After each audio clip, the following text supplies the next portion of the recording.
Welcome to Full Speed Racing, where this week we're at Silverstone. Firstly on the Grand Prix circuit with action from the F3 Cup, and then the national circuit with Cannon's Motorsport News saloon cars.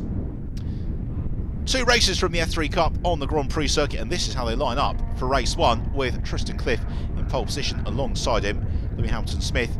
Row 2, Alice Powell, Alex Craven, all the championship contenders were very much at the sharp end.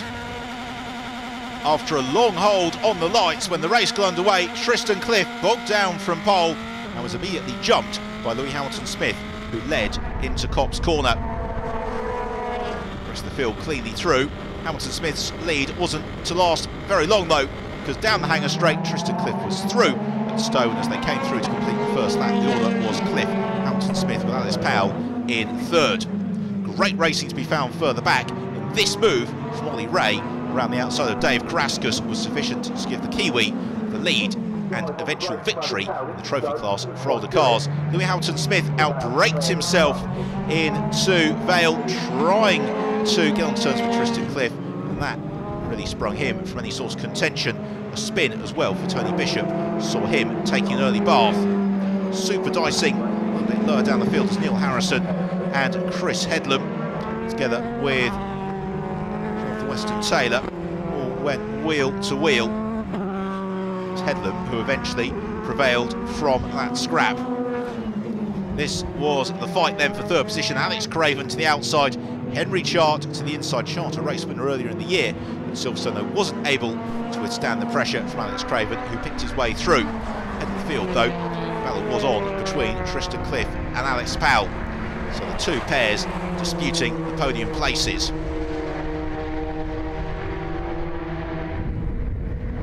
Dave Carrascus, as ever, found somebody to battle with.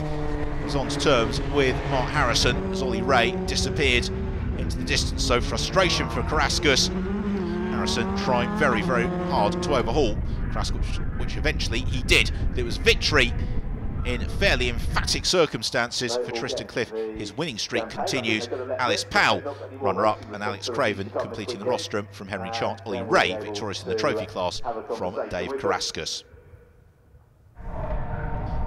On to race 2, and once more it's an all Tristan Cliff and Alice Powell front row, the two championship rivals away from the line, and Tristan Cliff looking to convert pole position, but once more it's Alice Powell who has the advantage as they turn into Copse Corner. So Tristan Cliff, 2 tough starts in 2 races. Now he's got the work to do to take the fight back.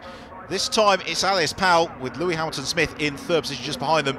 Then it's Alex Craven in fourth, Henry Chart in fifth, and Ollie Ray completes the top 6 as they work through Beckett's for the first time, about to accelerate out of Chapel Curve down the hanger straight. Henry Chart though a little bit slow through Chapel Curve. He may be passed by Chris Headlam.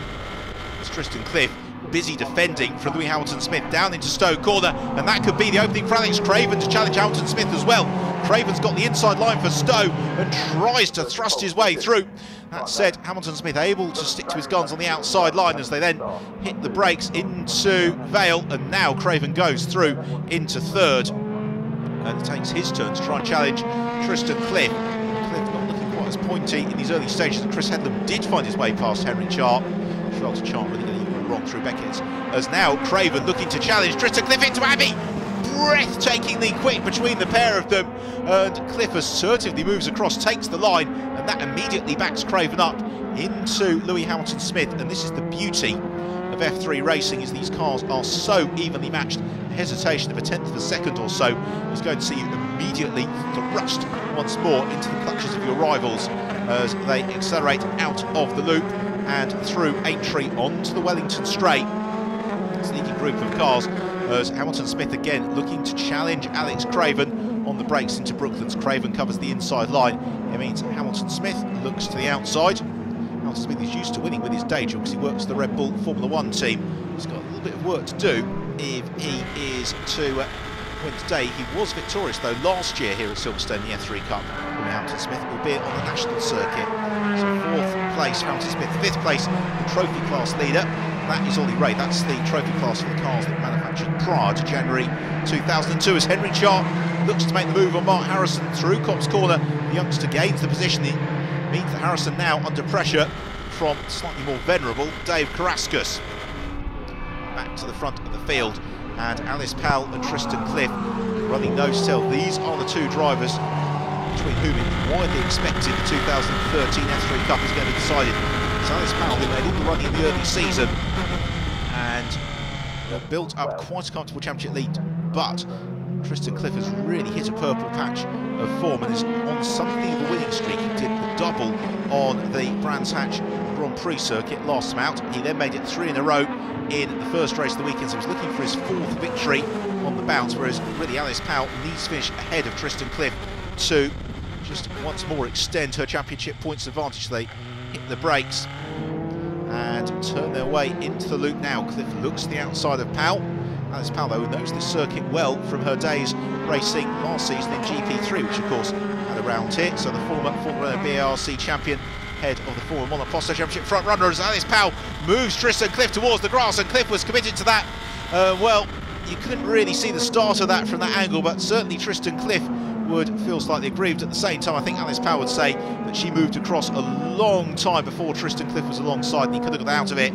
Either way, no harm, no foul. They're all in a train though, because they've been caught by Alex Craven. This is going to be the difficulty here for Tristan Cliff, is he doesn't want Alex Craven to insert himself too much into this battle.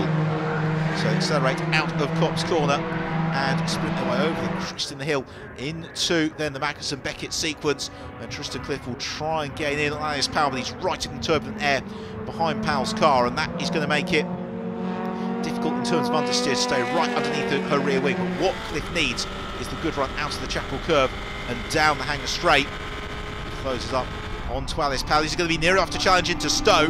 Powell certainly thinks so. She moves across, cover the inside line. So Tristan Cliff looks to the outside and is challenging around the outside and should go through here. He draws alongside. It's going to be a battle on the brakes into Vale, but it's Tristan Cliff who's got the inside line and takes the place, takes the lead of the race.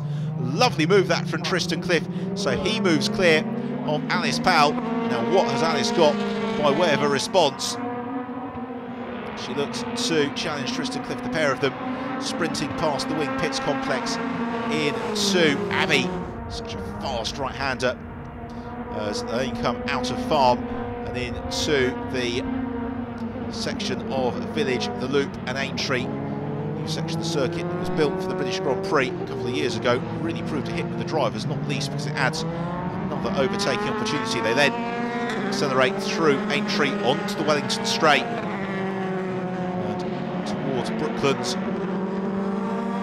Already you can see Tristan Cliff moving clear of Alice Powell, who's now having to concern herself a little bit with Alex Craven, who's closed right up onto her tail. So at the start of the lap it was a battle for first and second. It's now very much a battle for second and third. Meanwhile, Ollie Ray about to be overtaken by Henry Chart. Through goes Chart, gains the position. Now for Ray that's not going to be a huge concern because Henry Chart's not within the trophy class, so Ray on course to win his class. But at the same time he's a racing driver and therefore will be frustrated to lose any position whatsoever. In 4th place it remains Louis Hamilton-Smith. In 5th then Chart. 6th place is Ollie Ray. In 7th place, going very well, is Chris Headlam, and he's got James Cross just in behind him.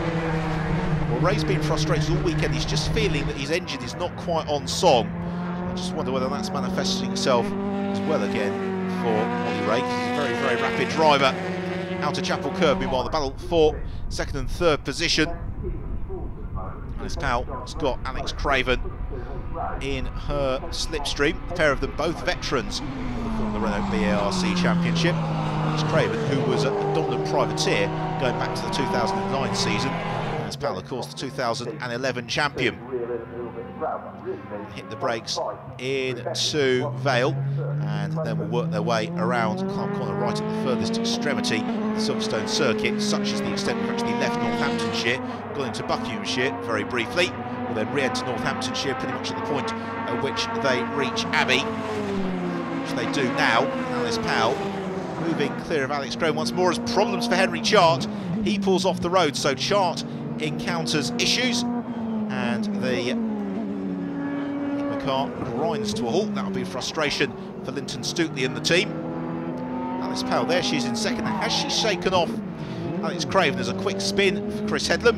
He loses position to James Cross as a result and slips once more into the clutches of Ollie Ray. as they accelerate out of Aintree and onto the Wellington Straight.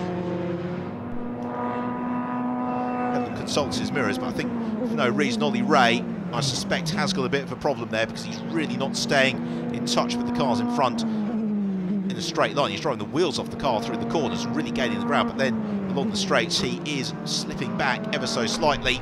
And problems for Alex Crone. We thought it disappeared from the tail of Alice Powell, and whatever problem it is, it has worsened significantly. He has pulled off the road down the Hanger Straight. Chris Headlam and James Cross continue their battle for what has now become 5th and 6th positions. Such has been the attritional nature of this race.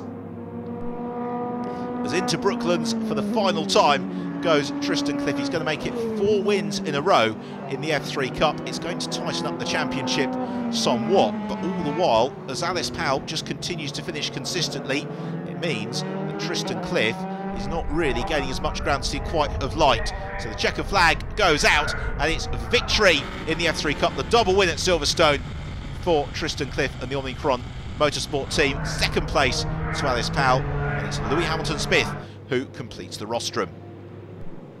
Have a look then at that final classification. Victory for Cliff, 2nd place Alice Powell, 3rd place Lewis Hamilton-Smith, and then 4th James Cross from Chris Headlam. So in terms of the championship standings, Alice Powell leads the way, 26 points her advantage over Tristan Cliff. And let's not discount Alex Craven. If the leading 2 were to tangle, then that could bring Craven right into the mix. After the break, we're on the national circuit with the Quaife Motorsport News Saloons.